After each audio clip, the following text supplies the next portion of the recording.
අයිබෝන් කියලා අපි ගන්නවා SL graphical के YouTube channel එකේ තවත් අලුත් වීඩියෝ එකක් එක්ක. ඉතින් මම අද කතා කරන්නේ කොහොමද Adobe Premiere Pro use කරලා අකුරු ඇතුලෙන් පේන විදිහට වීඩියෝ එකක් edit කරගන්න විදිය. ඉතින් අද වීඩියෝ එකට යන්න කලින් තාමත් channel එක subscribe කරලා නැත්නම් දැන්ම subscribe කරන්න. එහෙනම් අපි යමු අද වීඩියෝ එකට.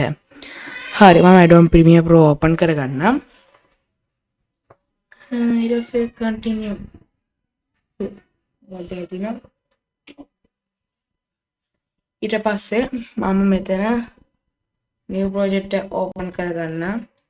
ඊට පස්සේ මගේ වීඩියෝ එක add කරගන්න මේ විදිහට add කරගෙන replace දෙන්න. හරි ඊට පස්සේ මම text tool එක open කරගෙන T press කරලා ඊට පස්සේ මම type කරගන්න මෙතන සනුජය bro කියලා. හරි ඊට පස්සේ මම මෙතන tool එකට change වෙන්න. ඊට පස්සේ මම මේක resize කරගන්න කලින් මම මේක font එක මාරු කරගන්න මේ විදිහට. ඊට පස්සේ මම මේක resize කරගන්න මේ විදිහට. ඉතින් මම මේක හරි බැඳින් place කරන්න මේ විදිහට. හරි.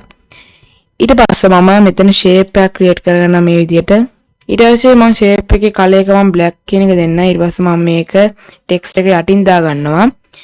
ඊට පස්සේ මම effect වලට යනවා. effect වලට ගිහිල්ලා effect control වලට යනවා.